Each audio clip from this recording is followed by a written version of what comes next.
আজকে রান্না করব পুঁইশাকের বিচি। বিচিগুলো একদম কচি এবং ফ্রেশ। শীতকালে তো এই বিচিগুলো পাওয়া যায় আর খেতে অসম্ভব মজা লাগে।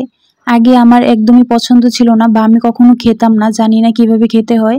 তারপরে যখন একদিন খেয়েছি, খেয়ে তো আমি পুরো ফ্যান হয়ে গিয়েছি, এত ভালো লাগে খেতে। পুঁইশাকের বিচিগুলো আজকে আমি শুকনা শুটকি দিয়ে রান্না করব। এখানে আমি শুকনা কাচকি মাছের শুটকি নিয়েছি এবং শুটকিগুলো একটু ভালো করে ভেজে নিয়েছি। শুটকিগুলো ভেজে নিলে খুব সুন্দর একটা গন্ধ আসে, আর না হলে কাঁচা একটা গন্ধ থাকে, ভালো লাগে না।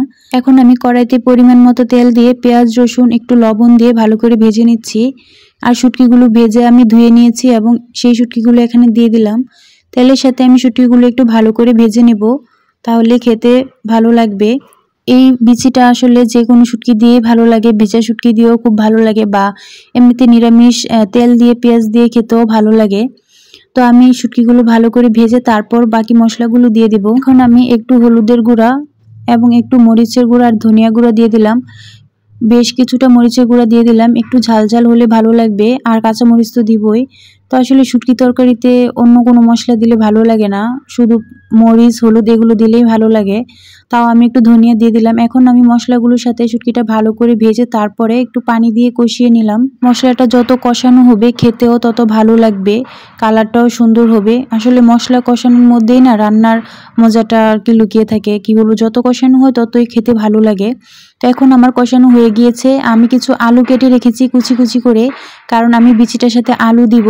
তার জন্য আমি আলুটা আগে দিয়ে দিলাম মশলার সাথে। একটু যখন সিদ্ধ হয়ে যাবে তখন আমি বিচিগুলো দিয়ে দিব, কারণ পুঁইশাকের বিচিটা তো তাড়াতাড়ি সিদ্ধ হয়ে যাবে, তাই আমি আগে আলুটা দিয়ে দিলাম। আলুটা হাফ সিদ্ধ হয়ে গিয়েছে, আলুটা দিলে একটু মাখো মাখো হয়, খেতে ভালো লাগে। আর না হয়তো বিচি তো মানে শুধু কেমন মুখে লাগবে, তার জন্য একটু আলু দিয়ে দিলাম।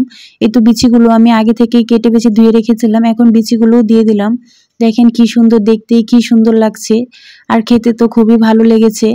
আগে তো আমি বুঝতামই না কিভাবে খাই, ভাবতাম যে কেমন জানি লাগবে, এক ধরনের বিচি কামড়ে পড়বে। তো যখন একদিন খেলাম, খেয়ে তো আমি পুরা ফিদা হয়ে গিয়েছি, এত ভালো লেগেছে খেতে, অসম্ভব মজা। সত্যি বলতে যারা খায় তারাই বুঝবে। তো এখন তো পাওয়া যায়, আশা করি আপনারা ট্রাই করবেন, খুব ভালো লাগবে খেতে। তো এই তো আমি দিয়ে একটু ভালো করে কষিয়ে তারপর একটু পানি দিয়ে দিলাম। বেশি পানি দিব না, এই পানিটা দিয়ে যতটুকু সিদ্ধ হবার হয়ে যাবে। তো এইভাবে করে আমি রান্নাটা করে নেব। আশা করছি ভিডিওটি আপনাদের কাছে ভালো লাগবে, আর ভালো লাগলে অবশ্যই লাইক কমেন্ট শেয়ার করে আমার পাশে থাকবেন। আর আপনারা ট্রাই করতে পারেন, খুবই ভালো লাগে। একটু লাস্টে একটু কাঁচামরিচ ধনেপাতা দিয়ে দিলাম, ফ্লেভারটা খুব ভালো আসবে। তো দেখেন আমার রান্নাটা প্রায় হয়ে গিয়েছে, আর খেতে খুব ভালো হয়েছিল সত্যি বলতে। তো আজ এই পর্যন্ত। ভিডিওটি